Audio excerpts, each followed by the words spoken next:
La agrupación deportiva Ceuta sigue intratable y este domingo ha dado un paso de gigante hacia el ascenso directo a Segunda División. Los de José Juan Romero vencieron a un Real Madrid Castilla que llevaba 15 partidos sin perder con este gol de Kuki Salazar en el minuto 71, con lo que salen reforzados como líderes del grupo 2 de Primera Federación. A falta de solo 4 jornadas, el conjunto blanco sigue siendo primero con 60 puntos, 4 puntos más que el Murcia, 5 puntos más que el Ibiza, y por detrás ya siguen el Antequera, que perdió este domingo, y el Mérida, próximo rival del Ceuta, ya a 7 puntos de distancia de los blancos. A prisión provisional y sin fianza a un médico por presunta agresión sexual en el hospital universitario. Se trata del pediatra Faisal Ahmed. El PP ha abierto un expediente disciplinario y le ha suspendido de militancia a la espera de resolución judicial. ¿Qué tal? Muy buenos días. Bienvenidos a nuestra conexión diaria con la actualidad local en directo. Es lunes 28 de mayo, un día en el que también estaremos pendientes de otros asuntos de interés, por ejemplo, de esa comparecencia del ministro de Asuntos Exteriores, Unión Europea y Cooperación del Gobierno de España, José Manuel Álvarez, que comparecerá en el Congreso de los Diputados para hablar sobre la apertura de la aduana comercial en Ceuta y la reapertura del mismo paso en la ciudad hermana de Melilla. Es una comparecencia a petición propia justo cuando se cumplen 3 meses y medio de las primeras expediciones comerciales en ambas ciudades y su respectiva normalización. Por cierto, hoy en Conectados podremos hablar de este asunto y también del impacto que tienen en las ciudades autónomas los aranceles de Estados Unidos con el presidente de la Confederación de Empresarios de Melilla. También estaremos pendientes de otro encuentro que se va a llevar a cabo en Madrid, en este caso por la tarde, la Conferencia Sectorial Extraordinaria de Infancia y Adolescencia, para abordar entre Gobierno y comunidades autónomas el reparto de menores migrantes no acompañados. Será a las 4 de la tarde en la sala de juntas del Ministerio de Política Territorial y Memoria Democrática. Y además hoy abordaremos en unos instantes los principales cambios del nuevo reglamento de extranjería que entrará en vigor el próximo 20 de mayo. Todo esto y mucho más de aquí a las 12 del mediodía. Antes, como siempre, una parada en la Agencia Estatal de Meteorología. Y aquí tenemos el tiempo para hoy: cielo con intervalos nubosos y una pequeña probabilidad de lloviznas ocasionales. Las temperaturas ascienden en la mínima hasta los 17 grados, la máxima hoy desciende hasta los 21. En cuanto al viento, sopla moderado de levante con intervalos fuertes.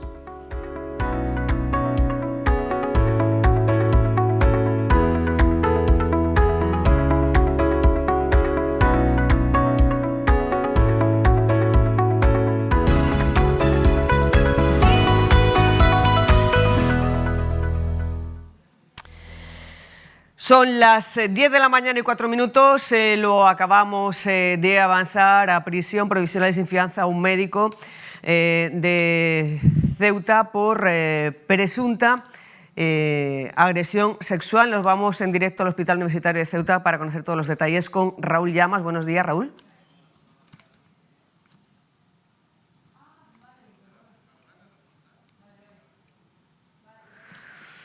Parece que no tenemos conexión en estos instantes con Raúl Llamas. Veíamos imágenes de una detención que se producía este fin de semana en la estación marítima del puerto de Ceuta, cuando se detenía a los pasajeros de una caravana en la cual se escondían 600 kilos de hachís. 24 horas después, el juzgado de instrucción número 3 ha ordenado la entrada en prisión de un septuagenario arrestado junto a la joven de 48 años. Ella, en cambio, ha sido puesta en libertad.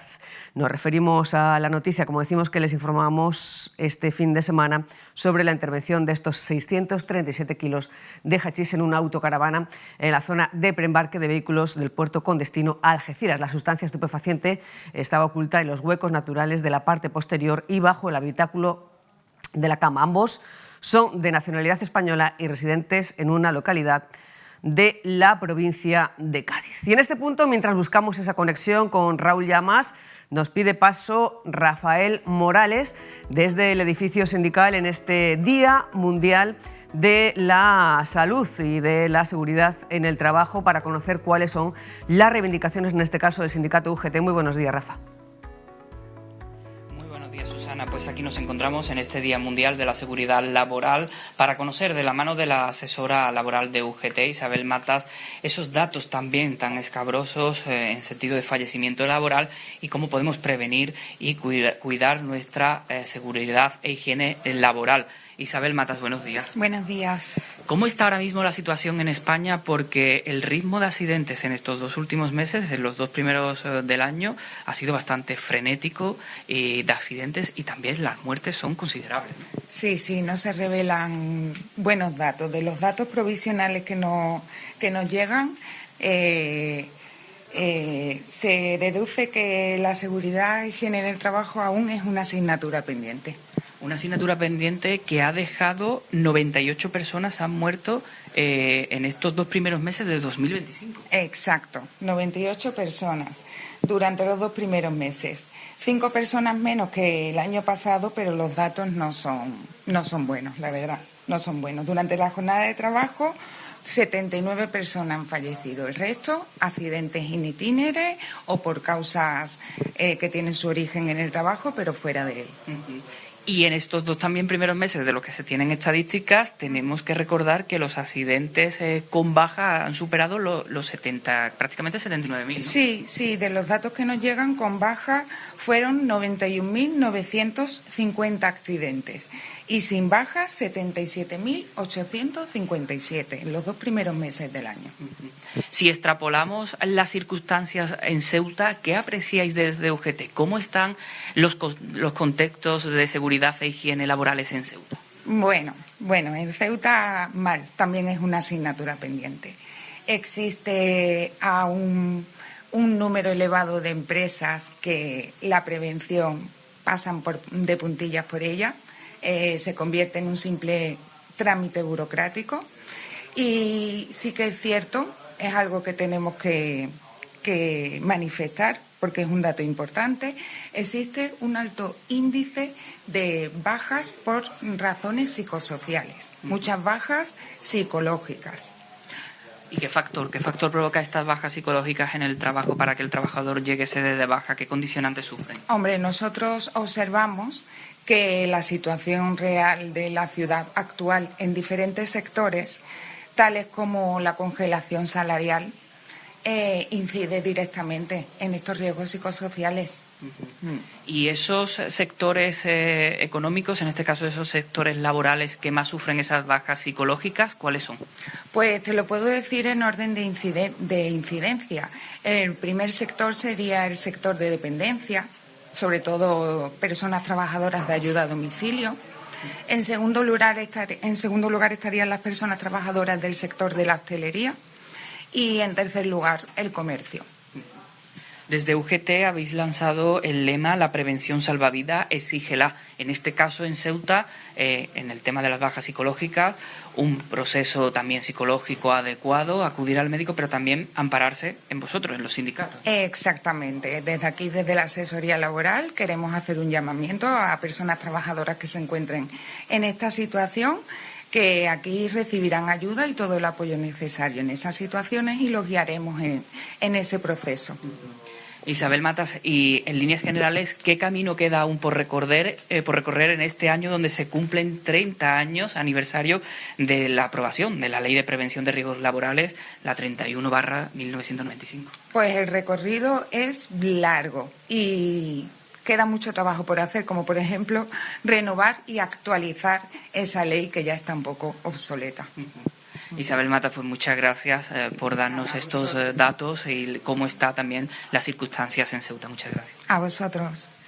Pues en este Día Mundial de la Seguridad en el Trabajo, un aspecto también muy importante, el plano psicológico, como nos comentaba Isabel Matas, esa apreciación desde UGT en el aumento de números de bajas psicológicas que se están dando en la ciudad. prácticamente en el sector privado, en las auxiliares de la ley de ayuda a domicilio, la ley de dependencia, también en el comercio y la hostelería. Muchísimas gracias, Rafa. Como pueden comprobar unos datos que se corresponden con los que analizábamos en la tertulia del pasado viernes sobre el incremento exponencial de las bajas psicológicas. Vamos ya así buscando la reacción de Raúl Llamas en directo desde el Hospital Universitario de Ceuta. Muy buenos días, Raúl.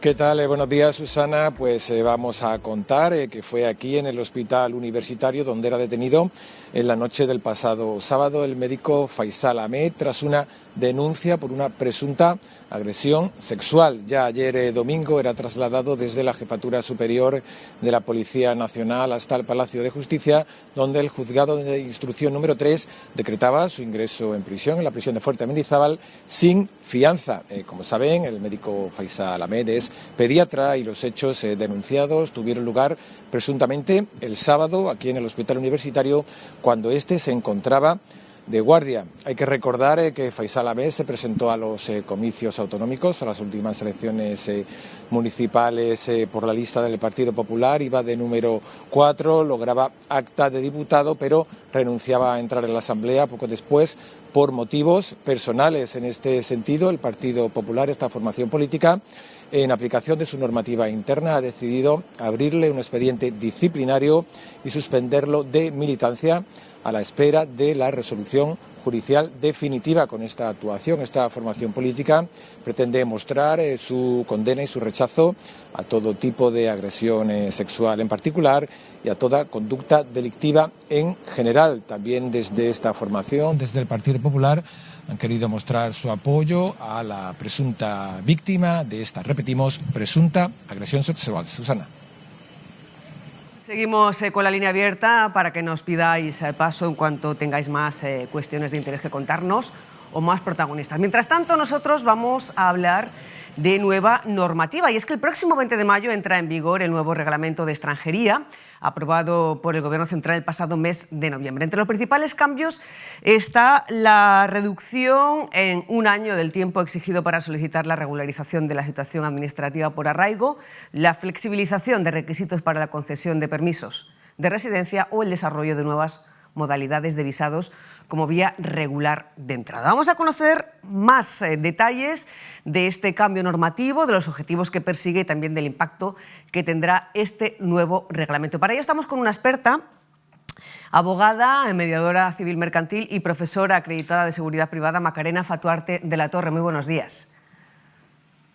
Hola, buenos días, ¿qué tal? Muy bien, muchísimas gracias y encantada de saludarle para conocer más detalles de este nuevo reglamento de extranjería, para conocer cuáles serían, a su juicio, los principales cambios, los más significativos de este nuevo reglamento. Bueno, este nuevo reglamento destaca en primer lugar por la incidencia que tiene en lo que son los procedimientos de la protección internacional, donde nos encontramos dos vías diferenciadas. Una primera vía para aquellas personas que a la fecha de entrada en vigor del reglamento, a 20 de mayo, tienen una denegación firme porque tengan una respuesta negativa que no hayan recurrido o porque ya les hayan notificado un recurso que haya sido...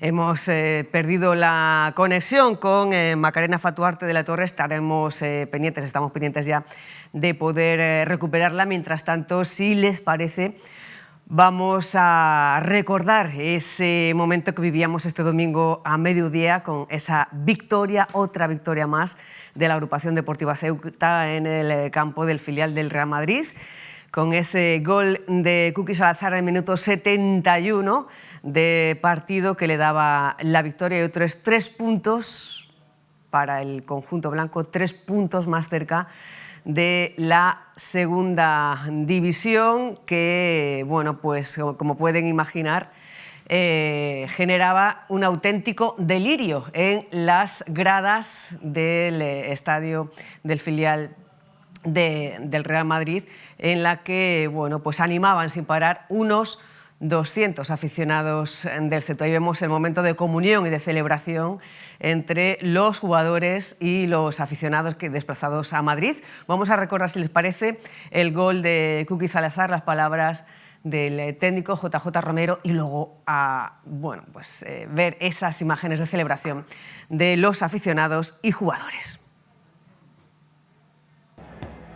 La agrupación deportiva Ceuta sigue intratable y este domingo daba un paso de gigante hacia el ascenso directo a Segunda División. Los de José Juan Romero vencían a un Real Madrid Castilla que llevaba 15 partidos sin perder, con un solitario gol de Kuki Salazar en el minuto 71, con lo que salieron reforzados como líderes del Grupo 2 de Primera Federación.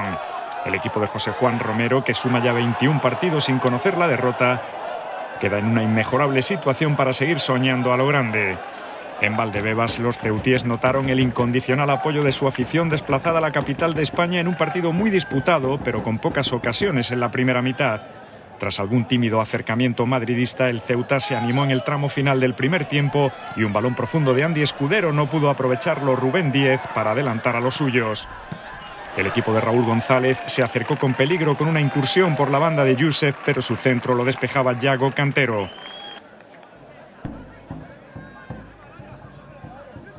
Sin goles se alcanzaba el descanso en el Di Stéfano. El segundo tiempo empezaba con una primera ocasión de los locales con remate final de Chema, atajado por Guille Vallejo.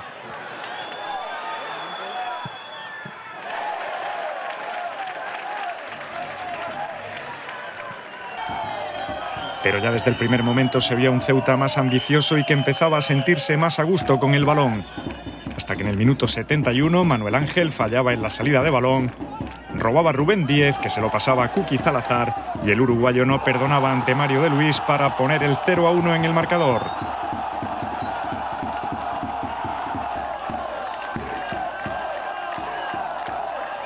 Cuarto gol de la temporada de Salazar desde su llegada al Ceuta en el pasado mercado invernal. El Castilla reclamó penalti en una salida de Guille Vallejo ante el recién incorporado Loren Zúñiga.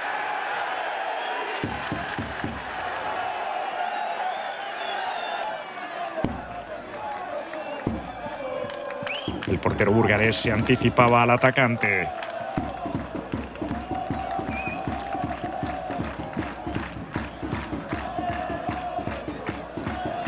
Guille Vallejo tuvo que volver a intervenir para sacar junto a la escuadra un intencionado disparo de Campos.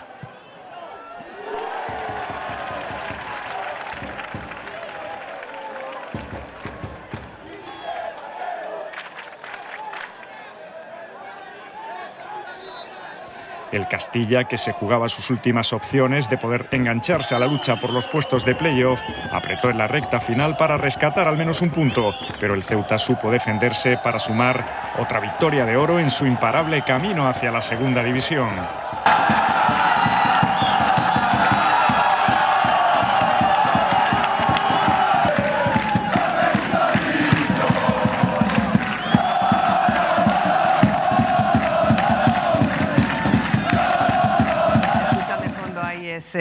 Cántico, una ilusión nos persigue a Segunda División de los aficionados del Ceuta.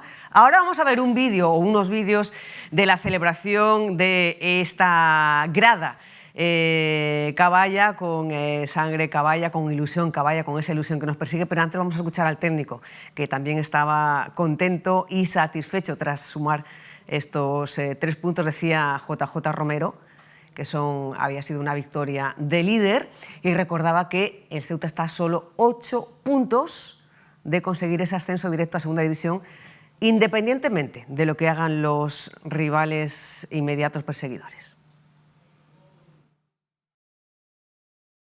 Una victoria de líder, una victoria importantísima. Sabíamos que éramos, como dije en la previa, éramos los 2 equipos más difíciles de batir por las estadísticas, 15 uno y otro 20. Eso es muy difícil, y sabíamos que el partido iba a ser de una dificultad máxima, como así ha sido, ¿no? Es más, creo que al primer tiempo ellos han sido mejores, hay que reconocerlo. No me ha gustado nada el primer tiempo, así se lo he hecho saber a los jugadores. Bueno, hemos cambiado un par de aspectos y es verdad que el segundo tiempo sí creo que ha sido el Ceuta manifiestamente superior, pero suelen ser partidos que en entretenidos y partidos con un nivel alto de juego. Yo creo que ahí radica ahora mismo el cómo está llevando este equipo esa presión, ¿no?, de la que hablan, o la que existe, no lo sé. Pero es verdad que el equipo lo está llevando con una naturalidad que todo el año hemos tenido, ¿no? Es un equipo que si se metiera en nuestro vestuario, viniera en nuestro autobús, fuera a una concentración del hotel, probablemente dirían: esta banda de caníbales, ¿dónde van? Pues no. Pero esa es lo que no podemos cambiar. Tenemos que seguir con esa idea, con esa alegría y bueno, seguimos todavía con villancicos en el autobús, imagínate, desde Navidad, ¿no? Porque ha ido dando suerte. Y con esto quiero decir que hay mucha naturalidad, que no es un equipo que creo le vaya a poder la presión, porque lo están haciendo todo de una manera natural y con solvencia. Entonces, bueno, vamos a intentar que esto dure. Llevamos 21 partidos, vamos a intentar que dure 4 más. No he tenido la sensación de sufrir los últimos minutos tampoco. Es verdad que ellos ya habían metido mucha dinamita arriba, jugaban directo y puede pasar siempre cualquier cosa. Pero bueno, también nosotros lo hemos contrarrestado y no he tenido la sensación de sufrir, pero evidentemente que dado el segundo tiempo que hemos hecho y teniéndolo tan cerca, si nos hubieran metido el gol y nos empatan, pues sí que al principio no nos hubiera hecho ningún tipo de gracia.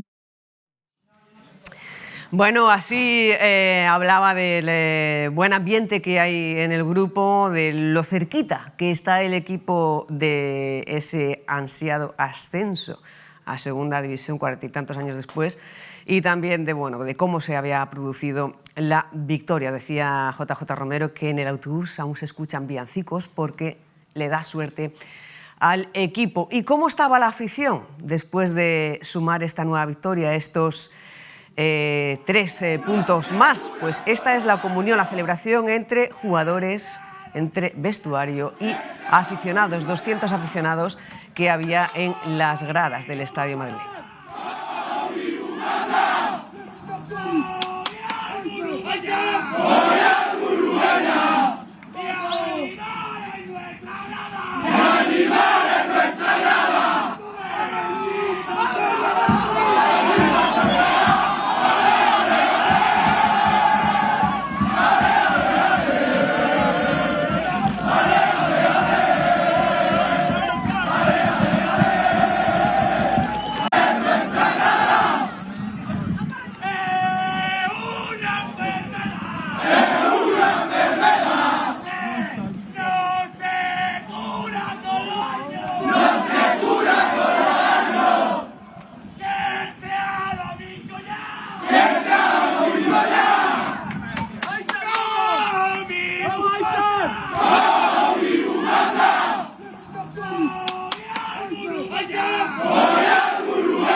espectacular el ambiente que se vivía y espectacular la pasión y la ilusión que está despertando el equipo en la ciudad en general y en los aficionados al fútbol y al equipo en particular.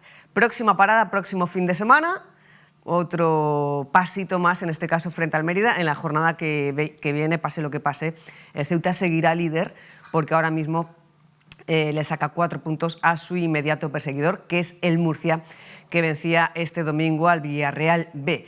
Ya más distanciados se encuentran el Ibiza, que también vencía a 5 puntos, y el Antequera y el Mérida, que es el próximo rival del conjunto Caballa, que ya están a 7 del conjunto blanco. Seguimos ilusionados y seguimos con esa esperanza y esa ilusión que nos persigue del ascenso a segunda división. Hemos perdido la conexión con la abogada Macarena Fatuarte de la Torre, abogada experta en extranjería, y es que hay un nuevo problema de Movistar. Ya les contábamos este fin de semana que una avería masiva declarada por Telefónica dejó el centro sin internet tras 3 horas durante la madrugada del sábado. El apagón de internet comenzaba en ese caso sobre las 12:30 del mediodía y la empresa de telecomunicaciones dio por resuelta la avería 5 minutos antes de las 4 de la madrugada. Telefónica tiene 2 centrales en Ceuta, una en el Rebellín y otra en el Morro, y lo ocurrido la madrugada del viernes al sábado dejó sin conexión a los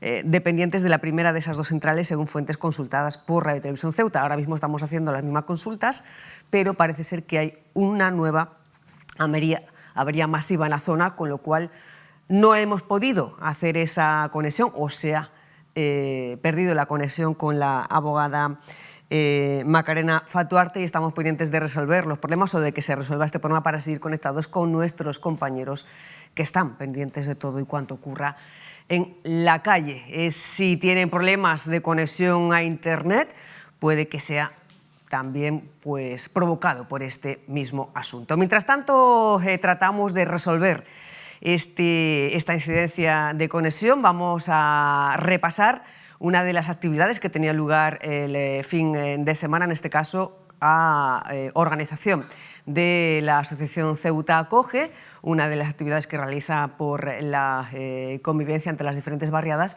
que llevaba una actividad a la barriada de Benzú.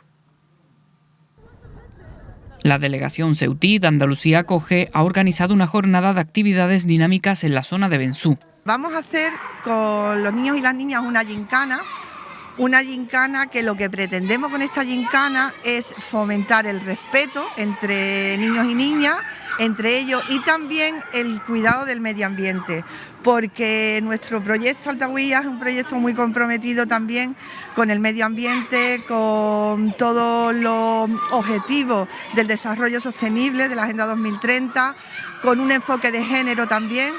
Todo ello dentro del marco del proyecto Altahuella, una propuesta educativa y comunitaria que pretende alcanzar el fomento de la convivencia intercultural y la inclusión social desde una perspectiva participativa y transformadora. Lo que pretende es fomentar y promover la vecindad entre 3 barrios que vamos a trabajar, que son Jadú, Los Rosales y Benzú. Entonces queremos tejer esos lazos vecinales entre los diferentes barrios, pero también entre los vecinos y vecinas de un mismo barrio. Tras una primera ronda de contacto con los centros educativos y los colectivos vecinales, a través de esta jornada de convivencia, mediante un desayuno saludable y la gincana, aterriza este proyecto en la barriada de Benzú. Entre los 22 participantes, el entusiasmo es palpable a la hora de disfrutar de esta programación lúdico-educativa. ¿Y qué esperáis? ¿Jugar también al fútbol? ¡Claro, eso no puede faltar! Eso es lo último. Bueno, es lo primero. Una buena acogida que no solo se palpa entre los pequeños.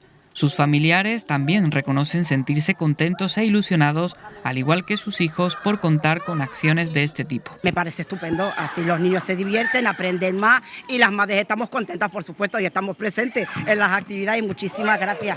Los vecinos de Benzú han recibido con satisfacción esta actividad gracias a Altahuella, cuya programación también abarca otros enclaves de Ceuta como Los Rosales o Jadú. Que el cuidado del barrio depende también después de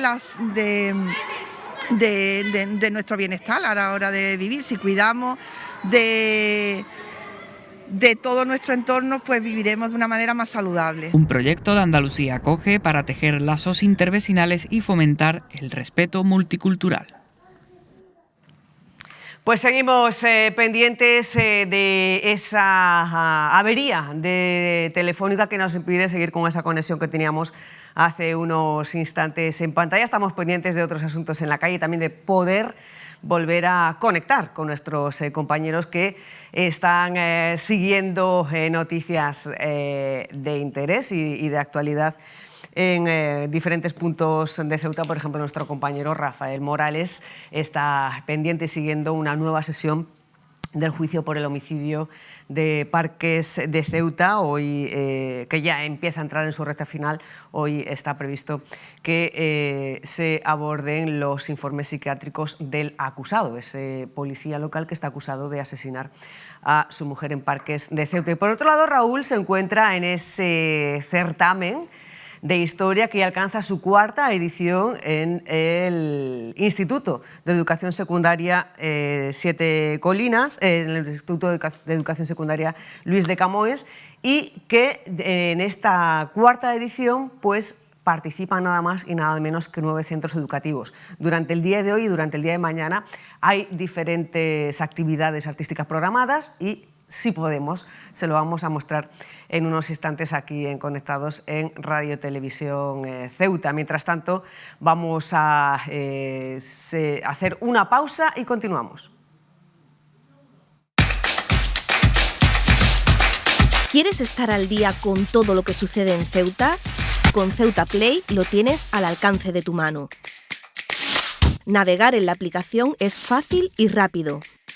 Desde la pantalla principal accede a novedades, lo más visto, documentales, entretenimiento, deportes y programas recientes con solo deslizar. ¿Te gustaría ver lo que pasa en Ceuta en este momento? Solo haz clic en el botón directo y vive la transmisión en tiempo real sin cortes ni interrupciones. Regístrate gratis y desbloquea para más contenido exclusivo. No esperes más. Descarga Ceuta Play ahora y lleva la televisión de Ceuta contigo, donde quieras y cuando quieras.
...34 pasan de las 10 de la mañana de este lunes 28 de abril. Seguimos pendientes de lo que ocurre con las conexiones en Internet. Mientras tanto, el viernes comenzábamos a emitir los cortometrajes de ese proyecto AVE Ceuta, el alfabeto de la frontera, y lo hacíamos emitiendo el corto El pajarito. Vamos a verlo. Me llamo Salma, soy de Knetra, un pueblo cerca de Rabat. Allí pasé mi infancia con mis padres y mi hermana gemela. De pequeña siempre me sentía como un pájaro libre.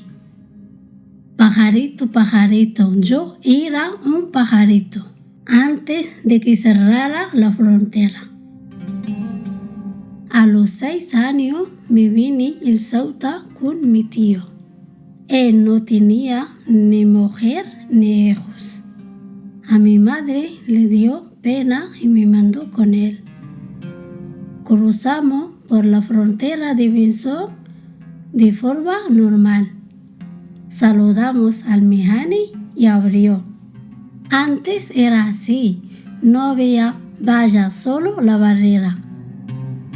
Mi tío me cuidaba, hacía la comida y me enseñó a leer.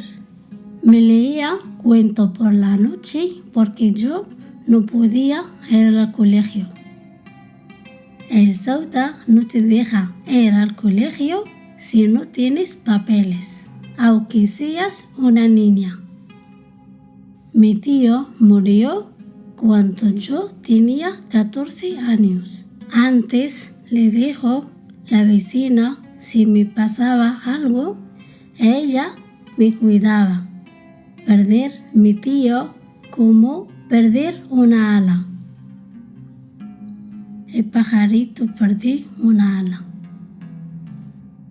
Mi vecina me cuidó como si fuera su familia. Ella me llevó a un colegio de monjas.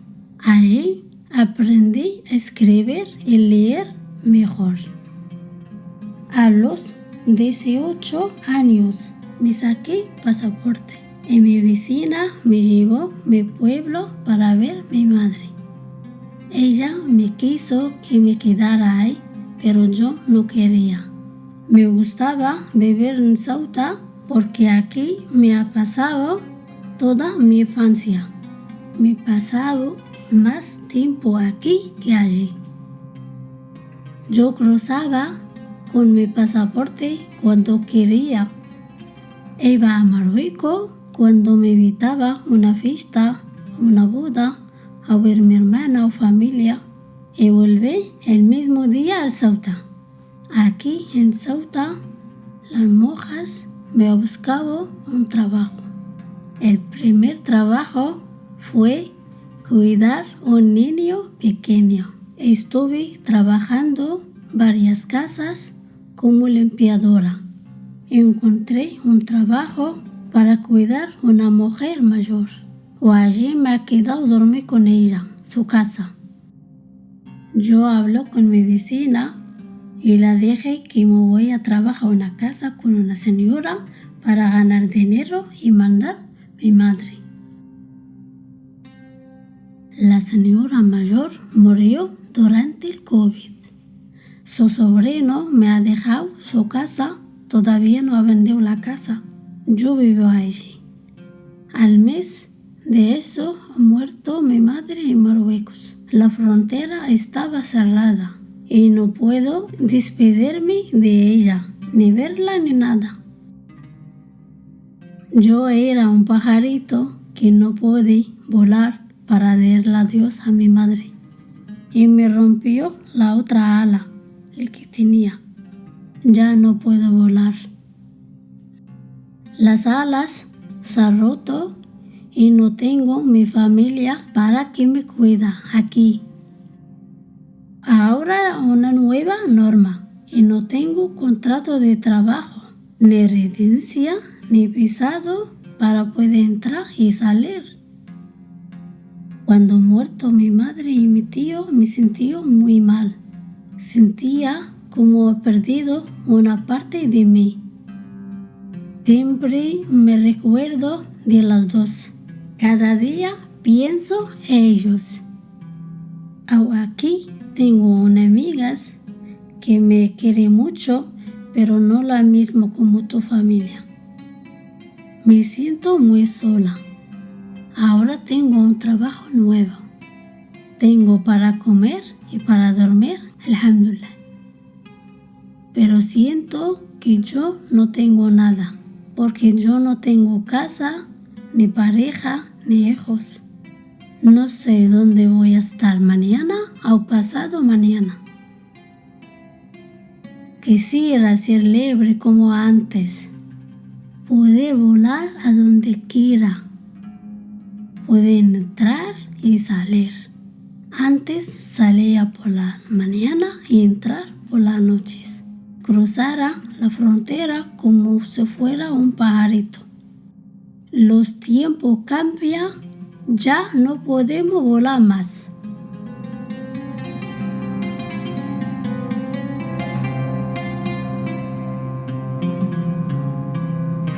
Bueno, El pajarito, uno de los 26 cortometrajes que cuentan historias en primera persona de mujeres marroquíes que llevan años viviendo y trabajando en Ceuta y que en ese momento en el que se hicieron estos cortos, ese proyecto AVE Ceuta, el abecedario de la frontera, todavía estaban en situación de irregularidad.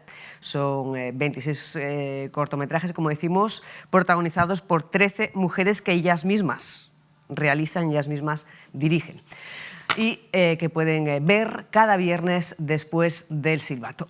10 de la mañana y 41 minutos. Continuamos ya en clave de actualidad. El Instituto de Estudios Ceutíes va a celebrar hoy y mañana un ciclo de conferencias sobre las conexiones históricas de Ceuta con el occidente peninsular desde el punto de vista del arte, desde el punto de vista de la política y desde el punto de vista de la fe, de la religión. Lo hace con 3 expertos en la materia de la Universidad de Santiago de Compostela, que están hoy aquí con nosotros para explicar estas conexiones y presentarnos sus coloquios, sus ponencias. Saludamos al profesor David Chao Castro, doctor y profesor de Historia del Arte de la Universidad de Santiago de Compostela. Muy buenas. Muy buenas.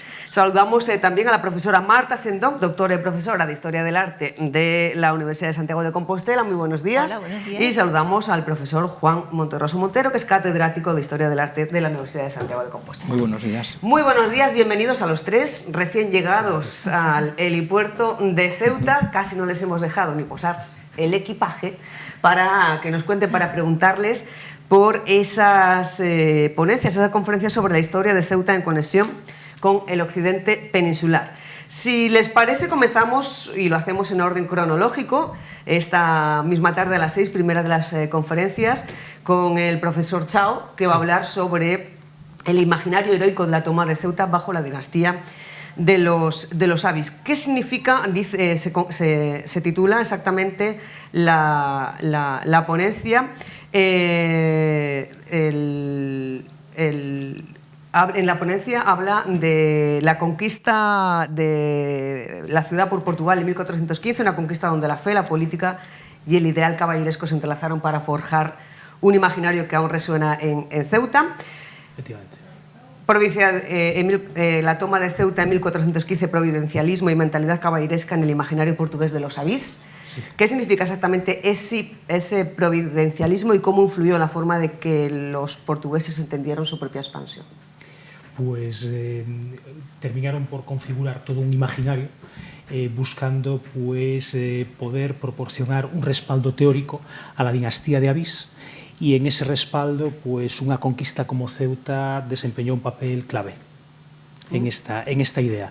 Entonces, a partir de ahí se va a crear todo un imaginario que va a permitir pues, respaldar este proyecto, y ese imaginario luego va a tener su continuidad con una figura clave para Ceuta como fue don Pedro de Meneses, su gran gobernador, que se va a hacer eco de esos mismos conceptos teóricos, políticos, sagrados, caballerescos, etc., y lo va a llevar incluso a su propio sepulcro luego cuando sea inhumado en la ciudad de Santarém. ¿Cuál es el papel clave de Ceuta? El papel clave de Ceuta es que es un punto básico en toda la política de los Avis. Es clave, y es clave también por toda la creación de ese imaginario en torno a la idea de cruzada, de la recuperación de la cruzada, más incluso de lo que a la historiografía suele señalar con respecto a que es un enclave económico, comercial muy destacado. Sí lo es, evidentemente, pero tiene también ese punto fundamental de atención política. Sí, ¿qué tenía de diferencia esa caballería portuguesa respecto a la visión tradicional de las cruzadas medievales? Habían pasado varios siglos desde las tradicionales cruzadas y entonces se había metido ya ese nuevo tiempo gótico que hace que el mundo de la caballería se resuelva ya desde un punto de vista como más literario,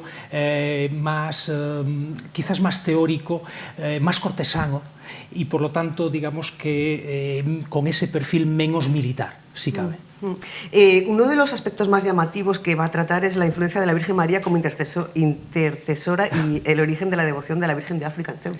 Efectivamente, porque verdaderamente los Avís siempre prestaron un culto especialmente destacado hacia la Virgen María, y ese culto lo van a traer para aquí porque es el propio Enrique el Navegante quien va a enviar la imagen de Nuestra Señora de África, y que va a tener pues esa devoción tan especial en Ceuta, y por lo tanto, bueno, pues viene de ahí. Y no es casualidad que la conquista de Ceuta tenga lugar en el mes de agosto, y probablemente por una serie de temporales, etcétera, se retrasó, pero con toda probabilidad quisieron hacer la conquista el Día de la Virgen, por lo tanto rememorando lo que había ocurrido 30 años atrás con la batalla de Aljubarrota, donde la Virgen también había ayudado a los portugueses pues a conseguir la independencia con respecto a Castilla. O sea que esa imagen tiene un simbolismo en ese contexto. Totalmente, un simbolismo muy marcado que luego se va a ver recrecido de alguna manera con el aleo, o el aleo, ustedes creo que aquí le llaman en Ceuta el aleo, y por lo tanto, bueno, pues ese símbolo tan especial de Ceuta.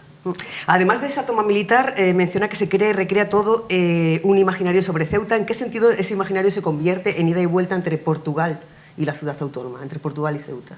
Pues verdaderamente en esa ida y vuelta lo podemos ver primero con la conquista, evidentemente en esa idea de ida, luego con ese envío, por ejemplo, de la propia imagen de Nuestra Señora de África, pero luego lo podemos percibir también en el propio don Pedro de Meneses, cómo se convierte en gobernador aquí de la ciudad, pero va a obtener nuevos títulos nobiliarios, y finalmente en esa vuelta a Portugal él va a verse reflejado a partir del propio monasterio de Batalla, y va a ser enterrado en Santarém, y por lo tanto va a llevar elementos propios de Ceuta a Santarém que los vamos a ver en su sepulcro, como es por ejemplo la propia representación del aleo. Estamos viendo precisamente el sepulcro de don Pedro de Meneses en Santarém. Usted rastrea huellas de su etapa ceutí. ¿Qué detalles o símbolos de su monumento cuentan esa parte de la historia que a veces los libros no dicen? No dicen, efectivamente. Pues está ahí precisamente la idea del aleo, o del aleo, que lo lleva a su propio sepulcro, a su propia yacija, lo ha convertido en su empresa propia, por lo tanto con un sentido heráldico muy marcado, y ese aleo que vemos además en su sepulcro, con ese sentido circular, que aparece incluso con la propia palabra, con el mote aleo, para identificarlo claramente, pues está lleno de simbolismo en cuanto a que habla de perdurabilidad, de adaptación, de unidad, y sobre todo de algo clave para estas casas, que lo comparte tanto las casas aristocráticas como las casas reales, el deseo de perpetuidad del linaje. ¿Puede contarnos alguna anécdota que haya descubierto sobre la conexión entre entre el mundo occidental de la península y Ceuta durante la investigación que usted ha llevado a cabo? Bueno, pues me ha llamado la atención precisamente un poco incidir en esa idea del aleo, y cómo la historiografía puede llegar a recrear ciertos episodios que probablemente no fueron reales. Me cuesta mucho pensar que esa idea de que don Pedro estaba jugando pues a uno de esos juegos con el aleo, pues un hombre hecho y derecho en ese momento con casi 40 años, me parece difícil de creer, pero independientemente que sea real o no, nos interesa cómo se ha recreado toda esa idea del aleo y cómo se ha convertido en ese símbolo, que evidentemente es ante todo un símbolo de gobernanza por encima de todo, y cómo se demuestra todavía ahora mismo, hoy en día, ¿no?, cuando los comandantes generales toman posesión de Ceuta y siguen llevando a cabo el ritual en homenaje. Entonces eso sí me llamó la atención, que esto se pudiera producir. Además de ver o mostrar imágenes de la tumba de Pedro de Meneses, también va a mostrar imágenes de la capela do fundador del monasterio de Batalla. Efectivamente, para poder, en relación, porque nos encontramos ante un sepulcro conyugal, que es una tipología muy específica y muy vinculada con Portugal, probablemente traída de Inglaterra por los propios portugueses, y que don Pedro de Meneses recupera y se hace eco de ella en su enterramiento de Santarém. Ahí vemos. Ahí lo vemos, está bien. Unas imágenes muy buenas las que tienen ustedes. ¿Qué simbología tiene esto? De nuevo la idea del linaje, y sobre todo cuando a Filipa de Lancaster se le da un sentido sagrado a su propia figura. De hecho se habla incluso de la Reina Santa, aun cuando no llega a ser beatificada ni mucho menos, pero en esa idea de santidad implica pues la perpetuidad de ese linaje y por lo tanto que aparezcan el matrimonio con las manos entrelazadas precisamente alude a esa idea de perpetuidad de un nuevo linaje, de hecho es la segunda generación y que tienen unos descendientes que además bueno, pues son virtuosos, ¿no?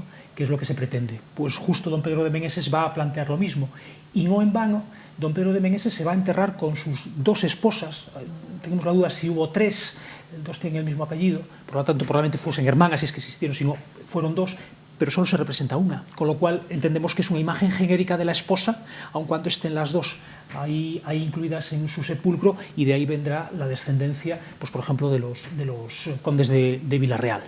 La conferencia será a las 6 de la tarde en la Biblioteca Pública del Estado. ¿Qué mensaje le gustaría que se llevara la audiencia que acuda esta tarde a la biblioteca? Pues nada, me gustaría poder debatir un poco ciertos aspectos de Ceuta. Yo evidentemente soy aquí un advenedizo, faltaría ¿Es la primera vez en Ceuta? Es la primera vez en Ceuta y además tratando un tema vinculado con Ceuta, pues casi es un pecado, ¿no? de soberbia, pero precisamente por eso me gustaría mucho poder debatir después con el público pues sobre conceptos y aspectos que a mí me causan dudas y que probablemente pues ellos me puedan resolver, y confío en que yo pues alguna cuestión también pues pueda aportar, ¿no? Dentro de su conocimiento. ¿Qué dudas espera que le resuelva la...? Pues me gustaría mucho poder ver ciertas tradiciones que se puedan mantener en Ceuta que recuerden a ese momento posterior a la conquista, justo de esos años, y hasta qué punto pues esas tradiciones podemos llegar a imbricarlas directamente con ese momento o bien son recreaciones en un momento posterior. Bueno, pues ya lo saben, a las 6 de la tarde es esta primera de las conferencias. Ahora les explicamos y le preguntamos a sus protagonistas por las otras dos, pero antes nos pide paso Raúl Llamas, también en clave de historia, en directo desde el Instituto de Educación Secundaria Luis de Camoens, que acoge hoy el cuarto certamen de Historia Clio. Muy buenas de nuevo, Raúl. ¿Qué tal, Susana? Pues efectivamente el Luis de Camoens acoge hoy y mañana esta cuarta edición del certamen Clio. Son 9 centros educativos los que van a participar aquí en esta iniciativa que, como decimos, se repite por cuarta edición, y este año está dedicado a la época del Palacio de Versalles, a la época de esplendor situada entre los siglos XVII y XVIII. Y para hablar de esta iniciativa tenemos aquí a Mari Carmen González. Ella es coordinadora del certamen Clio. ¿Qué tal? Buenos días. Hola, buenos días. ¿Qué tal? Bueno, para empezar, cuéntanos, para aquellos que no lo sepan, ¿qué es el certamen Clio? Bueno, Clio es la musa de la historia. Yo lo cojo, no te preocupes. Clio es la musa de la historia y es la fuente de inspiración pues del tema. Este año, este concurso, este certamen empieza en el 19, la pandemia nos para, en el 2023 lo retomamos y este año es la cuarta edición. El tema que nos ocupa este año es Versalles, el Palacio de Versalles, y lo que es la pintura que se mueve entre el barroco y el rococó. Y este es el panel que va dedicado a eso. Hemos vestido a la Clio de María Antonieta, por eso es el cartel de este año, y hemos recreado en el Salón de Actos, en la medida de lo posible, hemos recreado la Galería de los Espejos. El certamen abarca 2 días. El primer día, lunes, desde primero de la ESO hasta cuarto, donde los alumnos contestan en un cascú elaborado por los diferentes centros para ver sus competencias en lo que han venido estudiando desde septiembre hasta ahora. Mañana participan los de bachillerato, primero de bachillerato con Historia del Mundo Contemporáneo y segundo con las 3 materias que da el departamento: Historia de España, y Geografía de España e Historia del Arte. Y bueno, se trata de llenar un vacío de los concursos, de las Olimpiadas, que no hay de historia a nivel nacional. Ese es el objetivo, llevarlo fuera e intentar que la Real Academia de la Historia pues se brinque en este proyecto. ¿Por qué este año se ha elegido el Palacio de Versalles?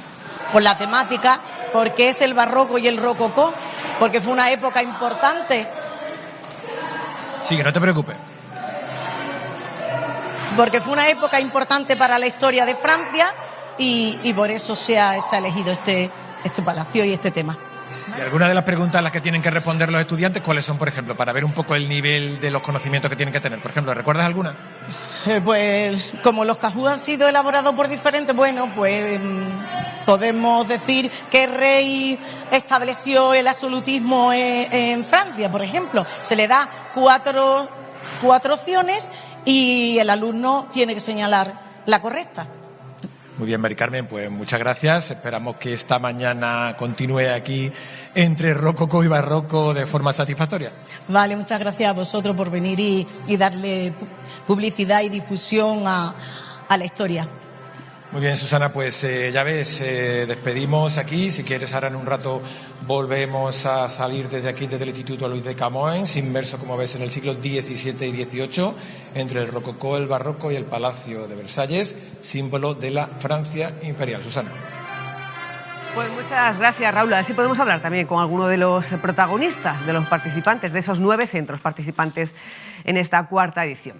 Muchas gracias. 56 minutos pasan de las 10. Continuamos repasando ese ciclo de conferencias sobre las conexiones históricas de Ceuta con el occidente peninsular, Arte, Política y Fe, que organiza el Instituto de Estudios Ceutíes y en las que van a participar 3 expertos de la Universidad de Santiago de Compostela. Acabamos de hablar del imaginario heroico de la toma de Ceuta bajo la dinastía de los Avís, que será a las 6 de la tarde, y a partir de las 7 de la tarde, pues otra charla fascinante sobre cómo la ciudad al final de la Edad Media se convirtió en una diócesis disputada entre 2 reinos. Ceuta, al final de la Edad Media, una diócesis entre 2 reinos que va a ofrecer la profesora Ana María Cendón. Muy buenas de nuevo. ¿Cómo llegó Ceuta, una ciudad tan singular, a convertirse en el centro de tensiones religiosas y políticas entre 2 grandes reinos en el final de la Edad Media?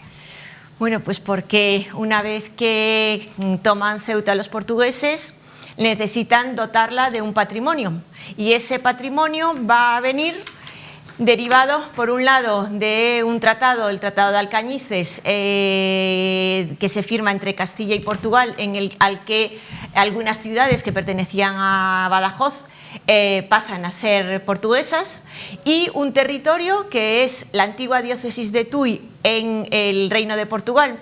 Tui era una diócesis que llegaba hasta el río Limia. Cuando se independiza Portugal, es una diócesis muy curiosa porque queda la diócesis de Tui, al norte del Miño pertenece a Castilla y al sur pertenece a Portugal.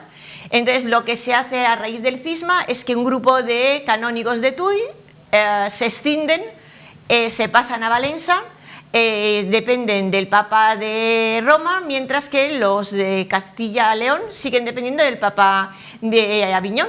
Y entonces ese territorio que se extinguió, en busca un poco de su lugar, acaba siendo adjudicado a la diócesis de Ceuta como patrimonio para que ella viva, porque al fin y al cabo Ceuta era una ciudad en el norte de África, y entonces lo que le van a dar son un poco de terreno envenenado, porque son zonas en disputa constante, porque Castilla quiere reclamar ese territorio, la diócesis de Tui por un lado, y Badajoz quiere reclamar también ese territorio. Entonces pivota en torno a 2 centros, que son Valencia Dominio y Olivenza. ¿Y cómo se vivió aquí en Ceuta ese cisma que dividía la cristiandad?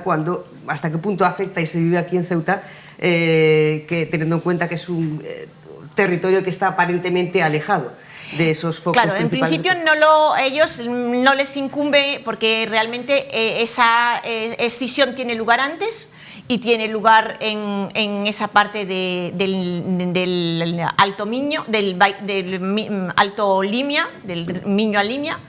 Entonces, después, una vez que se organiza lo que sería la diócesis de Ceuta, que precisamente el primer obispo va a ser el confesor de la reina Filipa de Lancaster, entroncando con eso que va a contar mi colega el profesor Chao, pues van a intentar dotarlo de un contenido religioso,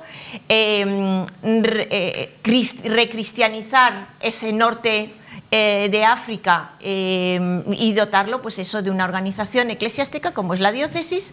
Pero el problema es eso, que lo que le da vida a esa diócesis económicamente, sobre todo, van a ser unos territorios lejanos. De hecho, tardó mucho en vivir, hasta finales del XVI no vivieron los obispos en Ceuta. Los obispos de Ceuta primero vivieron en esa zona del norte de Portugal y luego, a partir de 1514, en Olivenza. O sea que hasta 1570 no tuvieron ellos esa repercusión directa en una diócesis que va a ser Ceuta-Tánger. Antes, en el 1444, el Papa Eugenio IV atribuía a Ceuta las rentas de Tui. Sí. Y bajo, ¿qué significaba ese gesto para Ceuta? ¿Era una cuestión económica o también de prestigio y de control político? Claro, de poder. Era por eso es un poco esa idea de política, fe y arte, porque era dotar a Ceuta de una capacidad económica que hasta entonces pues, no podía tener solo con las rentas que tenía la ciudad.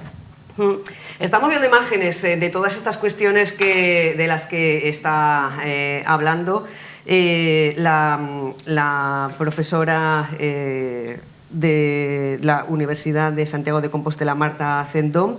Estamos viendo imágenes de Tui, imágenes de Olivenza, que no sé si ella nos quiere comentar también, sobre cuando en 1513 Olivenza, Campomayor y Orihuela pasan a depender de la diócesis de Ceuta. ¿Qué imagen nos puede dar de ese cambio sobre el papel que jugaba Ceuta en la articulación de territorios peninsulares? Es muy importante y se ve muy bien. Hay una serie de dibujos de las fortalezas que están en todo el entorno de la frontera portuguesa, que dibuja, aquí lo vemos, Duarte de Armas en 1510, 1509, 1510, y se ve muy bien esas fronteras, todas ellas defensivas, son casi ciudades amuralladas porque se ven constantemente disputadas. Entonces, Ceuta pilla en el fondo lo mejor, y es que no es el terreno de las disputas. Es decir, se mantiene un poco al margen. Entonces, eso le permite crecer, le permite asentarse, le permite que la mezquita pase a ser catedral, que se creen conventos, sin esos problemas que tienen las ciudades fronterizas, que están constantemente en disputa, y de repente es castellana y de repente es portuguesa, y así están. De hecho, se está viendo, por ejemplo, la muralla de Tui, que es una catedral que realmente tiene aspecto de fortaleza, ¿no? Y eso es debido a que está en un lugar de frontera, que yo, que soy tudense, en realidad no lo he vivido como tal, a pesar de que he vivido la época de las aduanas, pero siempre el Miño para nosotros fue un punto de unión, ¿no? Pero en realidad sí que son zonas, el Miño es el punto de unión y de división en la zona norte, y el Guadiana en esa zona de Olivenza, ¿no? Y de Campomayor y de... Como le preguntaba a su compañero, el profesor Chao, ¿qué anécdota o qué le ha llamado especialmente la atención en esta investigación sobre el papel de Ceuta al final de la Edad Media, cuando era una diócesis entre dos reinos? Pues había un mueble que a mí me resultaba siempre especialmente llamativo, que era una cátedra episcopal, que se relaciona precisamente con ese núcleo escindido en Valencia do Miño, y resulta que yo lo que no sabía es que se llamaba la Cátedra de los Obispos de Ceuta. Ajá. Y es el mueble que aparece en el cartel anunciador, sí, de estas conferencias, a ver si lo podemos ver, en la fotografía del cartel anunciador, y también hay una fotografía específica de ese mueble. Pues sí, ahí está. Es muy interesante porque es la cátedra episcopal más antigua que se conserva en Portugal, y está en la iglesia de San Esteban de Valencia, que es a donde se marchan ese grupo de casi unos 20 canónigos que se escinden de Tui, y que se vincula precisamente con ese momento de la diócesis de Ceuta en ese territorio tan al norte realmente, porque dentro de Portugal se queda en el límite más norteño. Pues ya lo saben, 6 de la tarde y 7 de la tarde, las dos primeras conferencias sobre las conexiones históricas de Ceuta con el occidente peninsular. Conferencias que continúan mañana también a las 6 en el mismo punto, Biblioteca Pública Adolfo Suárez, y en este caso de la mano del catedrático Juan Monterroso, catedrático de Historia del Arte de la Universidad de Santiago de Compostela, una de las voces más autorizadas en el estudio del patrimonio histórico y artístico peninsular, y nos va a hablar en este caso o nos va a descubrir la figura de Rafael de Vélez, un personaje que entre Cádiz, Ceuta y Santiago de Compostela tejió un ideario político y religioso que marcó una época de cambios decisivos. ¿Quién era este personaje? Pues vamos a ver, Rafael de Vélez es un andaluz, realmente su nombre es Manuel José Anguita Tellez, se le atribuye la vinculación de Vélez por el lugar de origen y curiosamente es un capuchino. Llega a obispo de Ceuta y se convierte en la voz más autorizada como polemista de lo que es la corriente absolutista en el mundo fernandino de principios del siglo XIX. Y a partir de ahí, de esa situación en Ceuta, pasará a Santiago y mantendrá justamente ese mismo ideario, exportándolo directamente al mundo hispanoamericano. Pensemos que coincide justamente con todo el proceso de independencia de Hispanoamérica, de lo que sería la desestructuración del imperio, pero al mismo tiempo coincide también con ese momento de tensión entre el trono y la Iglesia justamente a partir de las Cortes de Cádiz. Cádiz es realmente la referencia a la Constitución de 1812.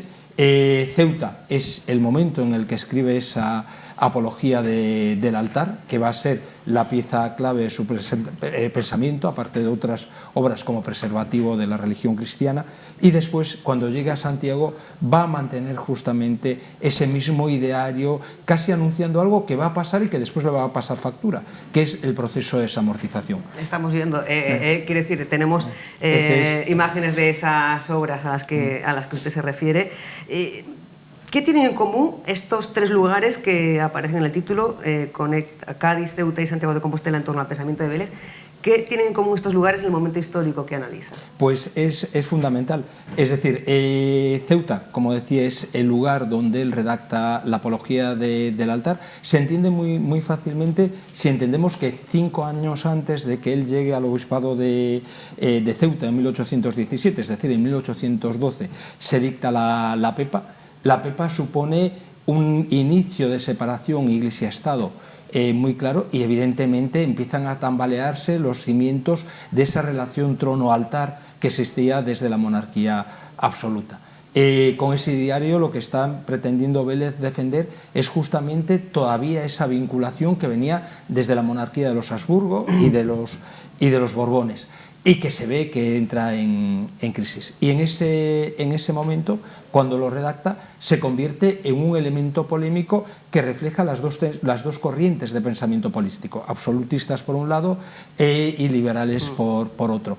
Cada movimiento que Fernando VII hace en un sentido u otro, pensemos en los 100.000 hijos de San Luis en 1823, va a provocar justamente un movimiento por parte de la corona en relación a la Iglesia. Escribió, como bien decía, bueno, ahí estamos viendo el preservativo contra la irreligión. ¿Qué significado tiene esa? Claro, vamos a ver, esta es una declaración de lo que el Código Civil de Napoleón, la Revolución Francesa, empezaba a anunciar. Claro, un Estado definido como, en términos actuales, como laico, aconfesional, dejaría a la Iglesia en un papel secundario, prácticamente sin ningún tipo de poder. Ese pensamiento enciclopedista ilustrado es el que con la Constitución de Cádiz empieza a amenazar toda la estructura de la Iglesia Católica española.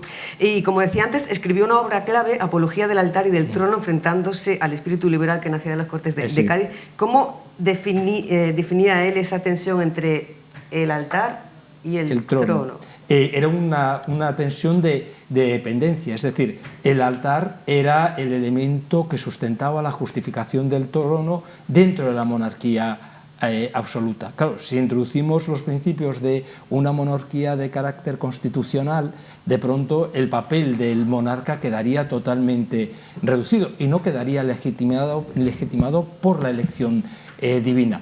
Ese papel de volver al pasado, de mirar ese origen divino del rey, es un poco la pieza clave sobre eso, pero detrás de esa idea hay otra mucho más compleja, que era mantener vivo el poder de la Iglesia católica, de esa Iglesia contrarreformista dentro de la estructura de poder de la monarquía. ¿Y qué huella diría que dejó Rafael Vélez en Ceuta?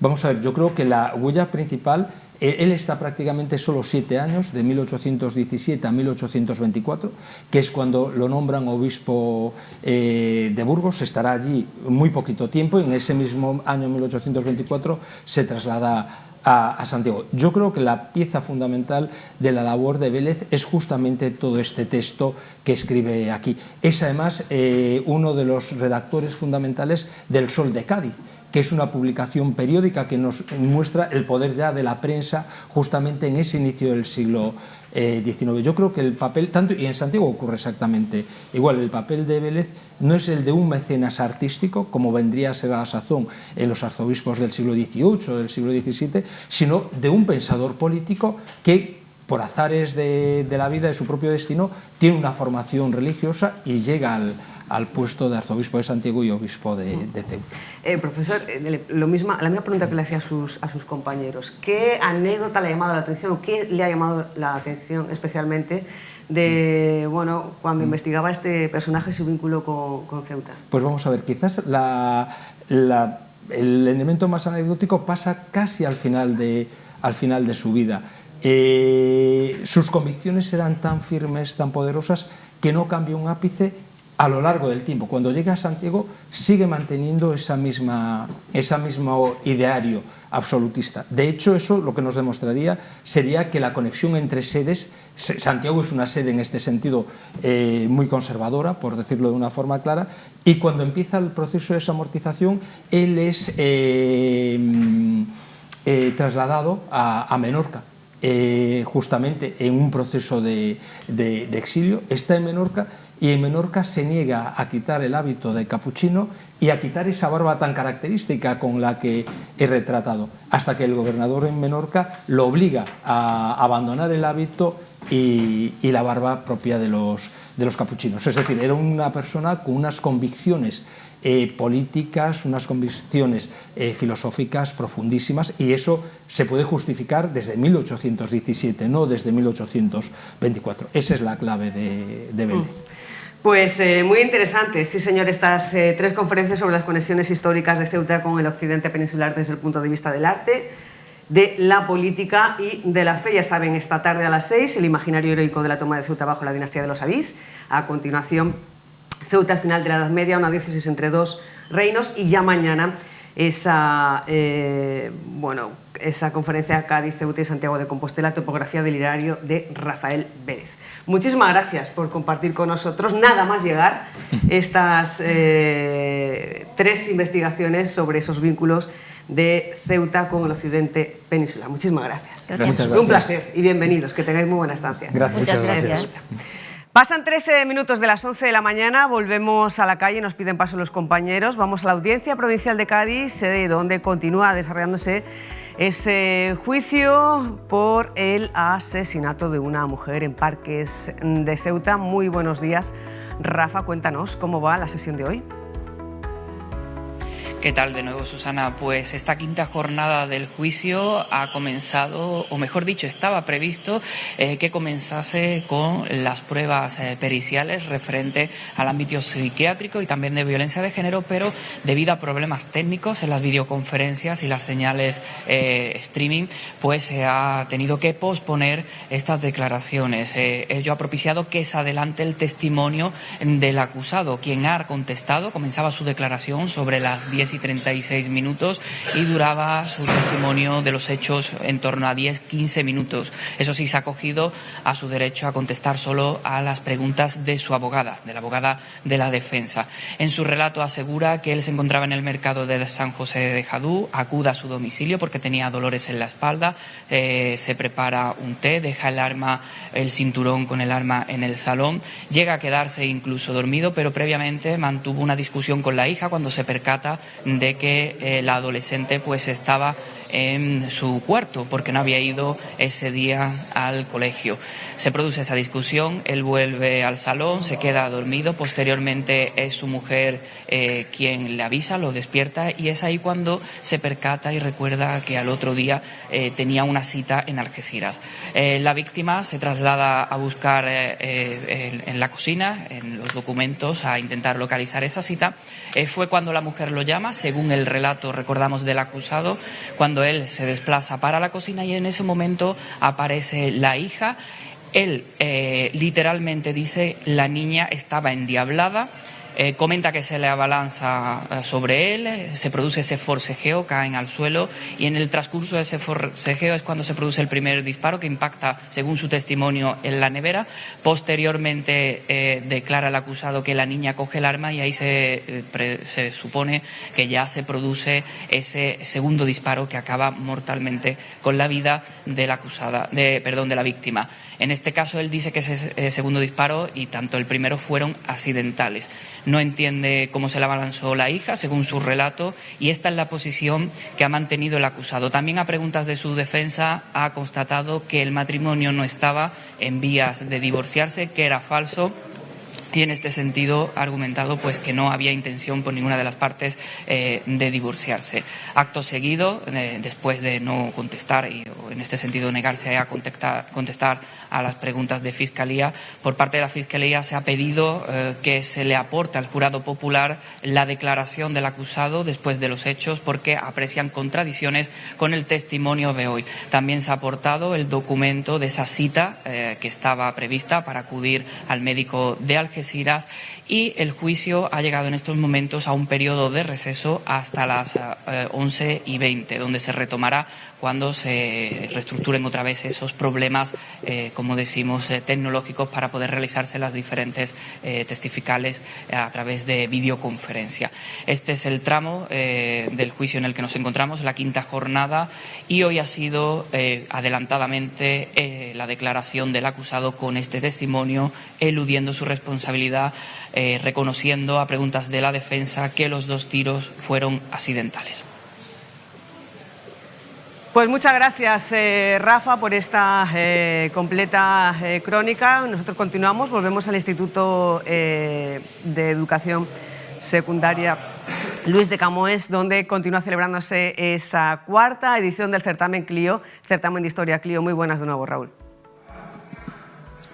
¿Qué tal, Susana? Buenos días de nuevo. Pues sí, continuamos aquí en el Luis de Camões, en esta cuarta edición del certamen Clio, y queremos hablar con tres de los participantes, tres alumnos de varios centros, para que opinen y para que den a conocer esta interesante iniciativa educativa. Para empezar, vamos a hablar con Daniela Alarcón.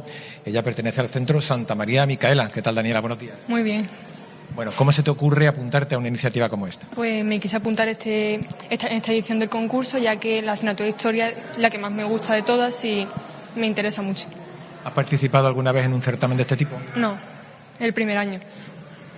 Bueno, aparte tenemos a su lado a un chico alto y apuesto, él se llama Álvaro Morejón, del Camões. Álvaro, ¿te ves preparado para afrontar la dificultad de esta prueba? Bueno, yo ya llevo participando desde segundo de la ESO, en segundo y tercero de la ESO junto con mis compañeros. Hemos ganado ambas ediciones, o sea que este año pretendemos seguir igual, ¿no? Hacerlo igual de bien y ganar otro año más. O sea, ¿tú vienes en plan modesto? Sí, aquí la humildad por delante, siempre, no, ahora en serio, la humildad por delante, pero con mucho respeto a nuestros compañeros que también han venido de otros institutos, pero evidentemente nosotros lo que queremos es ganar.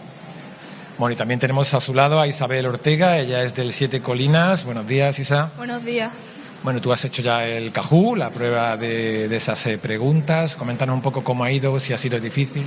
Ha ido muy bien. Al principio nuestro instituto iba primero, pero han habido unos fallos, se ha ido la conexión y hemos tenido que empezar de nuevo. Y bueno, hemos quedado cuartos, muchos nervios, y también había preguntas que no las sabíamos, no las habíamos estudiado. ¿Recuerdas alguna de las preguntas que os han hecho? No. ¿Ninguna? No. De geografía e historia en general no me acuerdo específicamente. Bueno, pues muchas gracias a los tres, y ahora, Susana, nos hemos encontrado por aquí a dos damiselas de los siglos XVII y XVIII francés. Por favor, mademoiselle, pasen por aquí las dos. muy bien ataviadas. Vamos a comenzar hablando con Isabel María Martín del Camões. ¿Qué tal? Buenos días. Muy buenos días. Bueno, Isa, ¿de dónde habéis sacado las pelucas? Bueno, pues por internet, nos hemos movido por donde fuera, pero había que estar con pelucas hoy, que estamos estamos en Versalles y es el ambiente, o sea que había que ponérsela sí o sí. Como docentes, ¿cómo valoráis este tipo de iniciativas educativas? Oye, esto es fantástico porque, aparte de que creo que es una competencia súper sana aquí a nivel local entre los institutos, todos hemos colaborado en decorar, en encontrar todas las cosas, o sea que no es solo Camões realmente, sino que participamos todos. Entre todos pues hemos arrimado un poquito el hombro y yo lo veo una iniciativa perfecta, vamos. También tenemos a su lado a otra mademoiselle francesa de los siglos XVII y XVIII francesa, ella es Mariví Ramírez, del Santa María Micaela. Buenos días. Buenos días. Bueno, mademoiselle, ¿están los alumnos preparados para afrontar la dificultad de estas preguntas?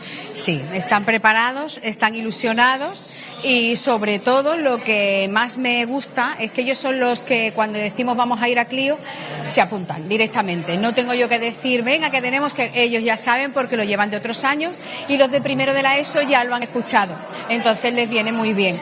Y además es que lo que hace es potenciar de alguna manera que los chiquillos estudien un poquito de historia, que es una asignatura un poquito espesa. Así que por eso nos viene muy bien hacer este tipo de certamen.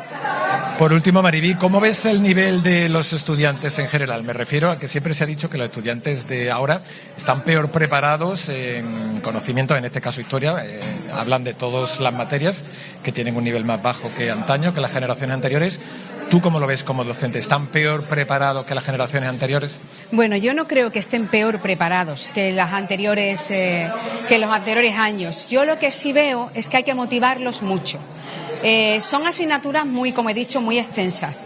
Entonces tú tienes que motivar a tope a los chiquillos para que les guste. Pensad que ponerse en una clase con un libro abierto a decir lo que viene en el libro, eso ya no motiva, porque tenemos pantallas que nos hacen todo, que si es internet, que si son las redes sociales, que es inteligencia artificial. Entonces tenemos que utilizar todas esas herramientas para que a ellos les motive y digan queremos saber algo más de historia. Yo creo que es por ahí, no que estén peor preparados, ni mucho menos. Yo creo que va por ahí. Muchas gracias, Mariví, muchas gracias, Isa, muchas gracias a todos. Bueno, Susana, pues ya ves, si continúa aquí esta cuarta edición del certamen Clio y aquí al lado de las dos señoras francesas, despedimos la conexión. Mañana, como saben, continúa esta iniciativa. Así que, Susana, au revoir. Aprendiendo idiomas en estas conexiones de hoy con la actualidad local en directo. Gracias, Raúl. Yo no sé si estuvieron este fin de semana por el centro, precisamente, concretamente el sábado por la tarde, momento en el cual se generaba pues una gran expectación en torno a la tienda, al comercio de ropa deportiva y urban Diwi, en la que se producía una especie de atraco, pero un atraco diferente, un atraco, podríamos decir, creativo. Vamos a recordar lo que se vivió en la tarde de este sábado. Atención, tenemos una última hora. Se pensaban que íbamos por dinero. No nos llevamos nada. Solo dejamos un mensaje. Se ha producido Esto no fue un robo. atraco. Según las primeras informaciones, un grupo de 7 personas ha irrumpido en el local, intimidando tanto al personal como a la influencer, quien parece ser, según apuntan algunos testigos del suceso, aún permanece en el interior. La situación sigue desarrollándose, la policía ya está al tanto del incidente. En la zona se respira mucha tensión. Se trata de una situación que está generando mucha incertidumbre en las inmediaciones de este local. Atención, como ven, parece que en estos momentos acaban de llegar 2 patrullas de policía al lugar de los hechos. Insistimos, seguimos en el centro de Ceuta, donde se ha producido un atraco. Acaban de irrumpir en plena calle, lo estamos grabando todo, y comienzan a huir. Uno de ellos se detiene y acaba de lanzar el botín al aire. La gente no sabe cómo reaccionar. El truco no está en la fuerza, está en el tiempo, en saber cuándo aparecer, cuándo dejar que la comunidad hable por nosotros. Y sobre todo cuándo desaparecer. Mientras ellos corren, nosotros ya estaremos contando los pasos que dieron. Atención, tenemos una última hora. Bueno, pues forma parte del nacimiento de una comunidad de artistas de Ceuta que nace de la mano de Bay Hub Creativo, y estamos con los dos ideólogos, con los dos padres de esta criatura. Así que, si os parece, saludamos ya a Alex Izquierdo, que es codirector de Bay Hub Creativo. Muy buenas. Muy buenas. Y saludamos también a Marc Abad, también codirector de esta iniciativa. Muy buenos días. Muy buenos días. Bueno, contadnos, ¿qué significa esto que acabamos de ver, que generaba expectación el pasado sábado en las inmediaciones del Paseo del Rebellín, Alex? Bueno, pues generar ruido, sobre todo que recuerde nuestro nombre, y es que entramos en esta ciudad y nos quedamos... Entramos fuerte. Entramos Sí, fuerte, sí. ¿no? Bueno, tú eres de Ceuta. Sí. Tú eres de Ceuta, pero Marc no. No, ¿Eh? yo ¿Qué- soy de Barcelona. De Barcelona. Primera vez Sí. que visitas Ceuta, ¿qué te parece? Primera la vez que ciudad? visito, me ha encantado mucho, la verdad. Sí, muy bonito. Decía el vídeo, también la nota de prensa, Bay irrumpe en Ceuta, arte urbano, actitud y revolución creativa en la calle. Objetivo principal de esta performance.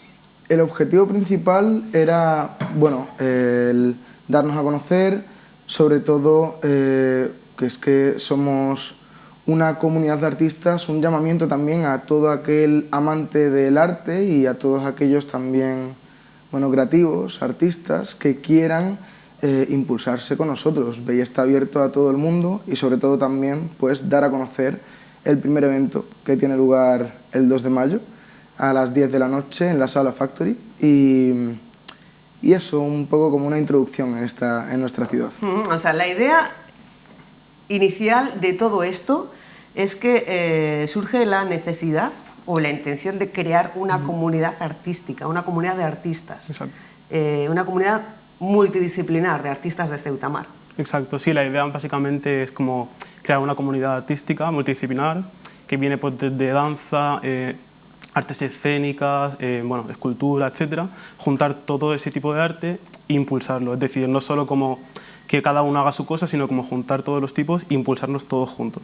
Esa es la idea principal. ¿Y por qué surge? ¿Por qué nace esa idea, Alex? Pues sobre todo porque vimos un montonazo de arte en esta ciudad que necesita ser impulsado. Mucha gente incluso que no tiene pues igual una situación económica buena para poder potenciar su arte, e incluso, bueno, mismamente yo sé lo que es el crecer como artista local en esta ciudad, y darse a conocer es muy complicado, y en general era un poco ese objetivo, ¿no? El potenciar, dar a conocer todo el arte que tiene Ceuta, porque no es poco, eso está claro. Y eso surge hace un tiempecillo. Pues sí, llevamos detrás de esto en verdad pues cerca de un año. Luego, claro está, la campaña, pues llevamos ya unos meses de trabajo, y es un sueño que realmente no solamente yo tenía, yo hablando con colegas que también son artistas, pues me decían, oye, me gustaría el poder, pues eso, que haya una comunidad, un colectivo en el que los artistas nos sentamos comprendidos y nos apoyamos los unos a los otros, unificar el panorama, que es súper importante en el arte local. Y sí, un poco ¿Ya habéis eso. encontrado una respuesta? ¿Cómo? Pues unificándonos. Pero Cristina, ha tenido respuesta, ha tenido buena respuesta, porque ya habéis contactado con un montón de artistas. Sí, sí, bueno, de hecho, a día de hoy ya somos más de 100 artistas dentro de la comunidad locales. ¿La comunidad se llama?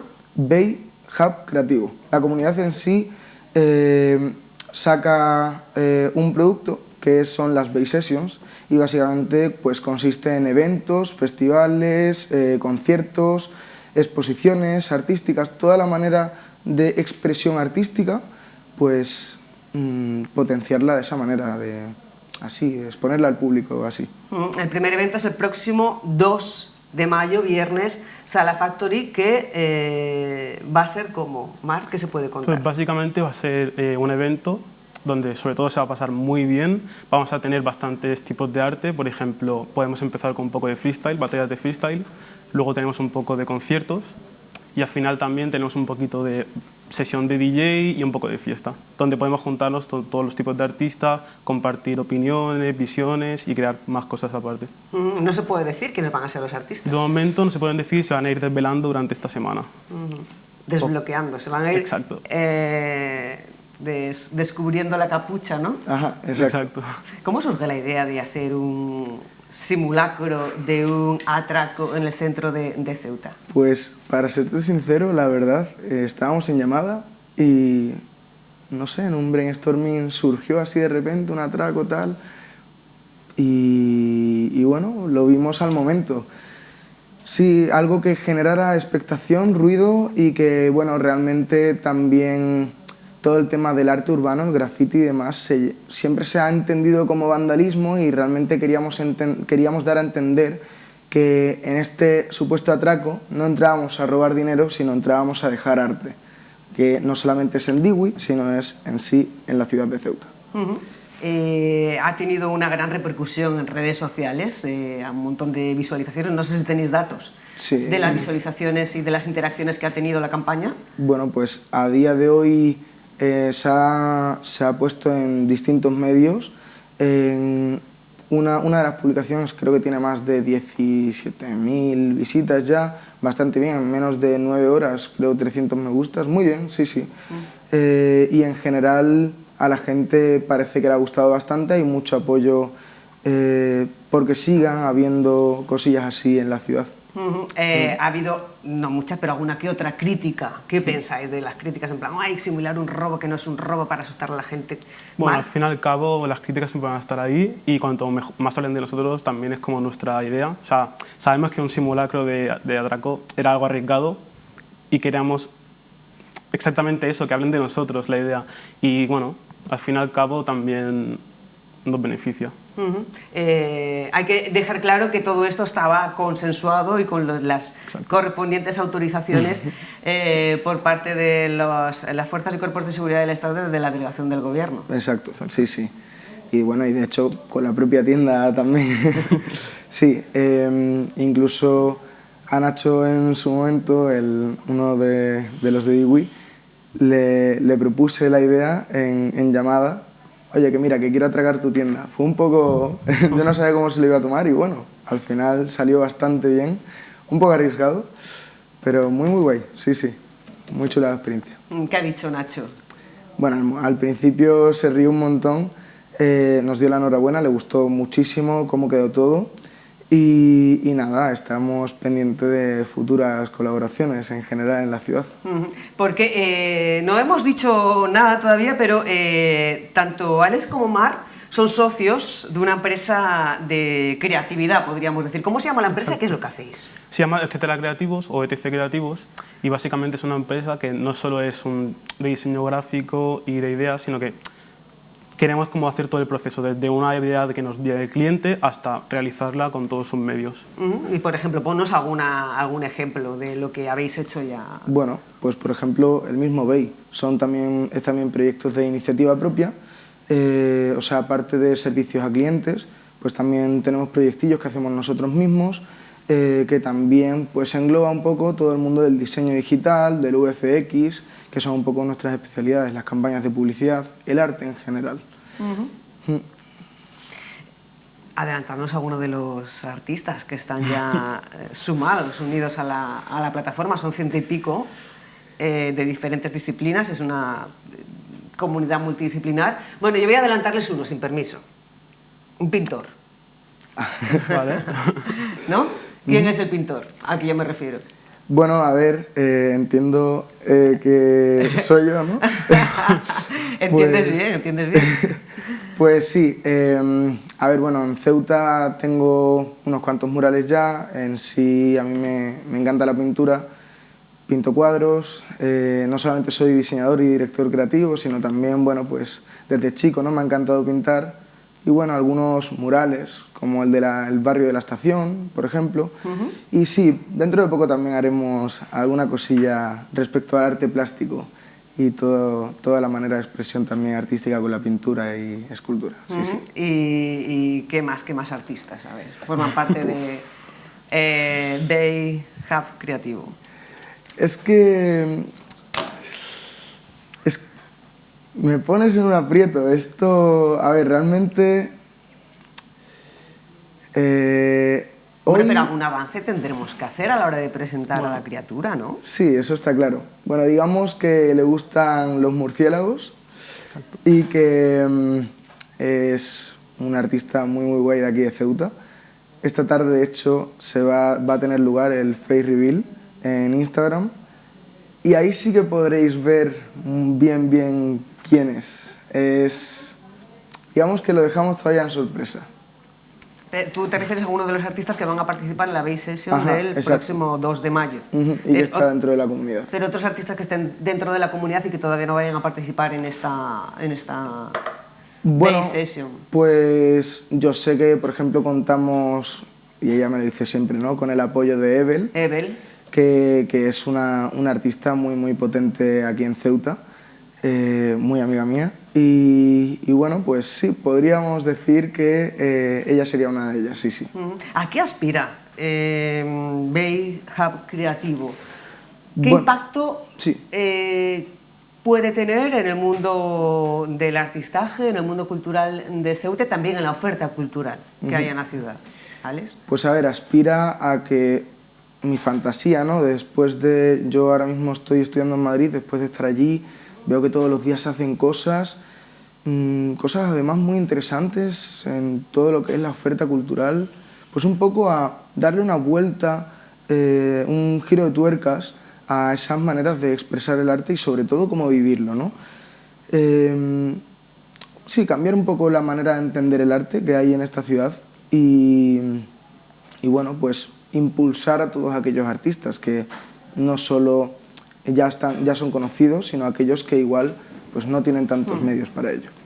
¿Cómo crees que se ve el arte en la ciudad y cómo te gustaría que se viera después del nacimiento y la entrada en actividad, en acción de esta comunidad creativa?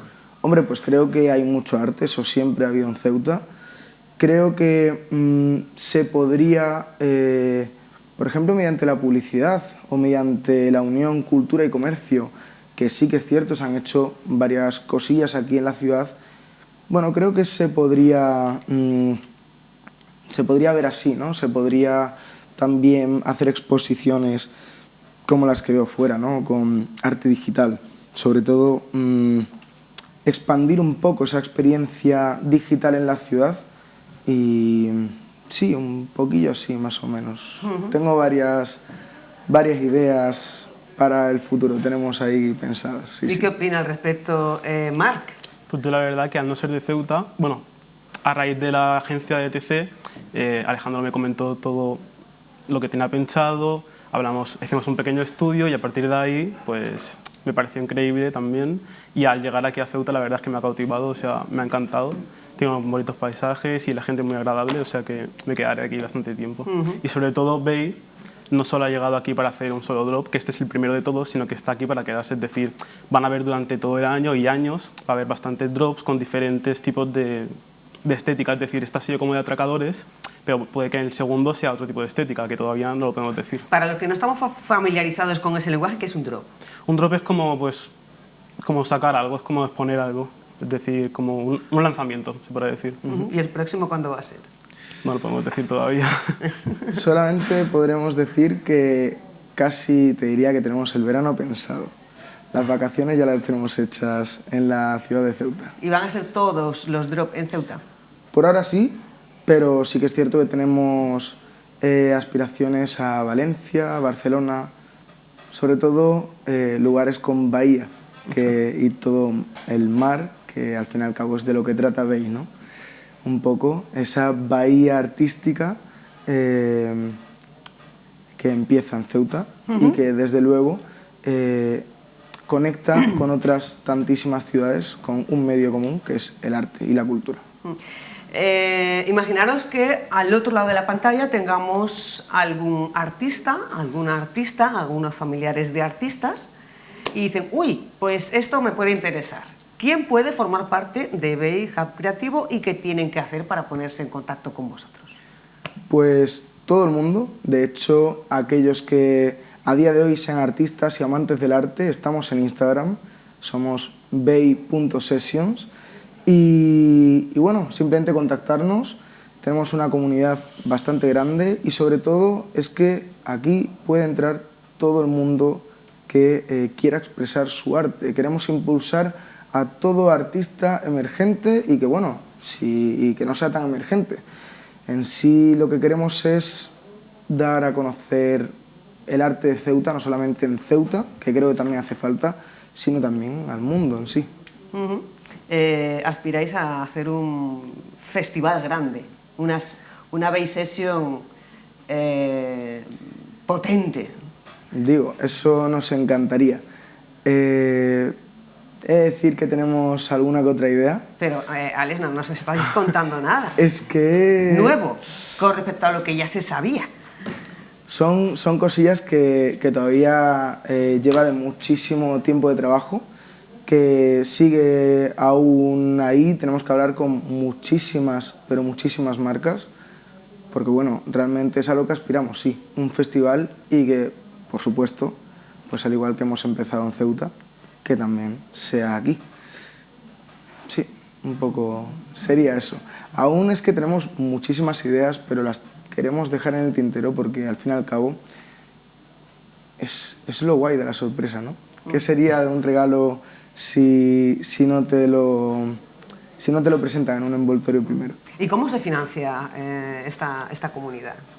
Pues por ahora mismo no estamos teniendo mucha financiación externa, pero la idea es que con esta campaña, estar aquí también, se pueda sumar gente y colaborar con nosotros, dar potencia a los artistas, y ese sería el plan. Ese gente al que te refieres, sumar gente, no son solamente artistas, sino potenciales patrocinadores que se quieran sumar a esa labor de ayudar a artistas locales a potenciar su trabajo y su carrera artística, ¿no? Sí, exacto. Sobre todo marcas incluso con las que también compartamos esos valores y con las que nos veamos reflejados, que defendamos un mismo mensaje y sobre todo ese, ¿no? El mismo objetivo, apoyar a Ceuta, a los ciudadanos de Ceuta y dar contenido nuevo e interesante en la ciudad.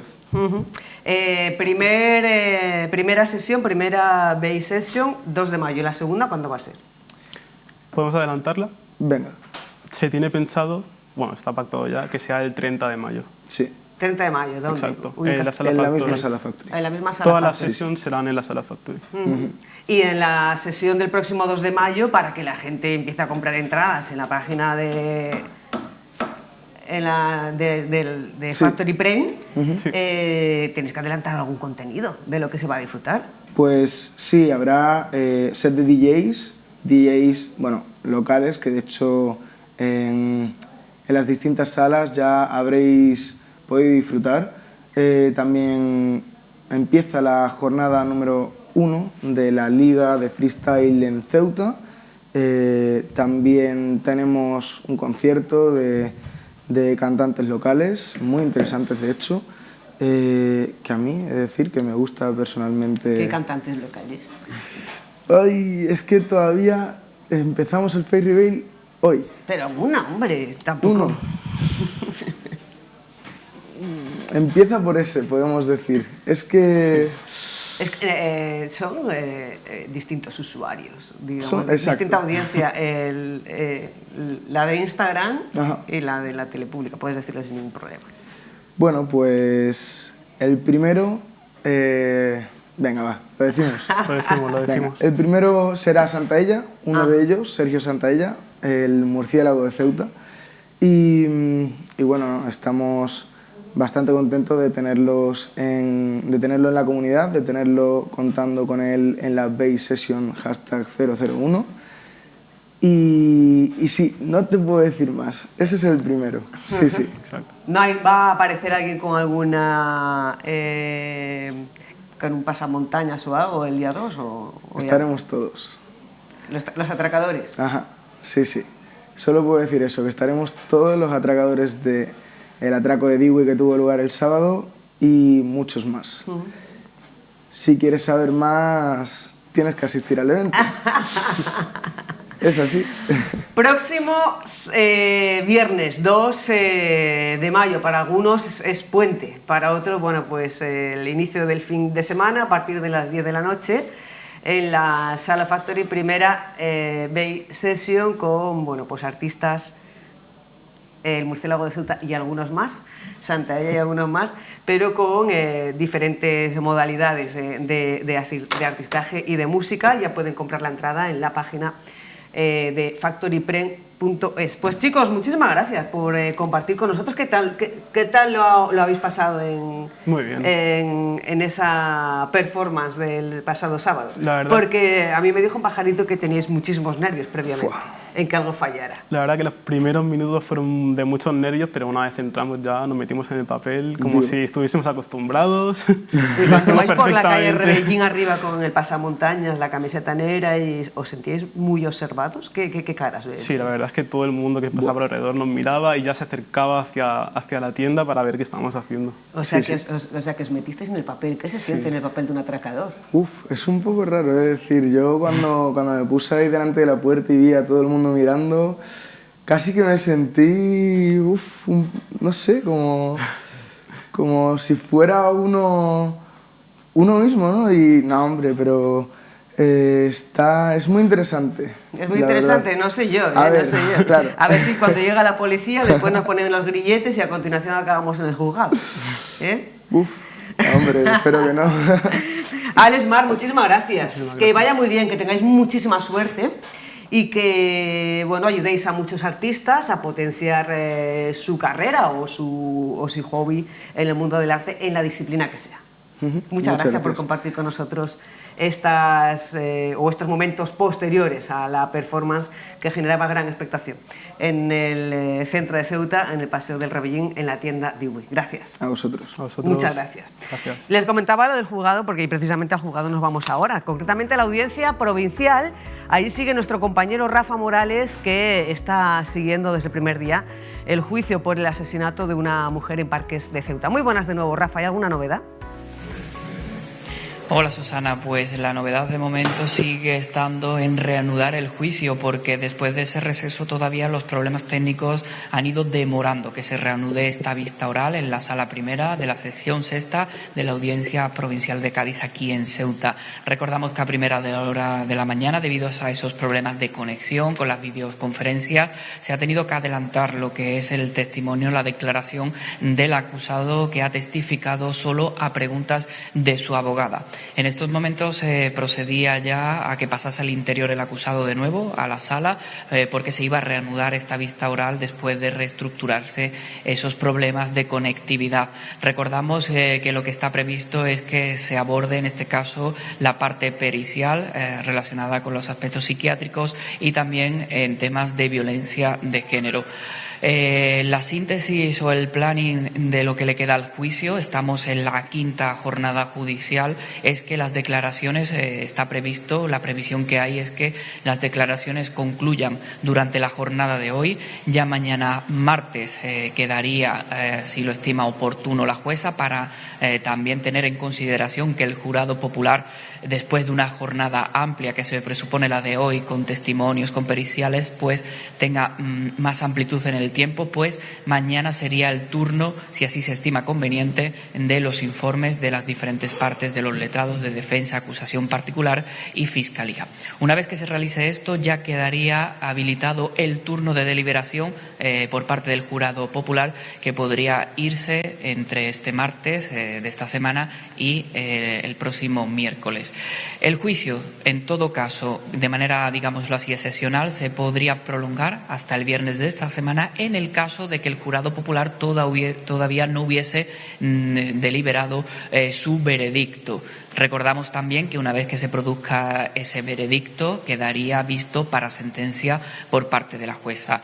Así que todo hace suponer que en la parte más corta el juicio terminará con la deliberación del jurado popular este miércoles. Aún así, de forma excepcional podría irse al miércoles. Y volviendo, como decimos, a la jornada de hoy, ahora queda pendiente esas pruebas periciales psiquiátricas y también relacionadas con temas de violencia de género. Muchísimas gracias, Rafa, por esta crónica, amplia y completa crónica, como siempre. Y nosotros también les damos las gracias a ustedes por acompañarnos un día más en esta conexión de lunes, que ha venido un poco marcada por los fallos de las conexiones telefónicas que nos han pedido ofrecerles a una que otra entrevista. Pese a todo, hemos tratado de hacer las conexiones pertinentes con los puntos de interés a través de nuestros compañeros Raúl Llamas y Rafael Morales. Nada más. Les dejamos con imágenes de ese certamen de historia en su 4ª edición que acoge el Instituto de Educación Secundaria Luis de Camoes, en el que se están llevando a cabo diferentes actividades artísticas, como por ejemplo esta actividad musical. Les recordamos que a continuación viene Beatriz Palomo y todo ese equipo en A Esta Hora, y a partir de las 2, las principales noticias de la mañana en la primera edición de los servicios informativos. Disfruten de esta pieza musical. Nos vamos mañana. Que pasen muy buena tarde. Adiós.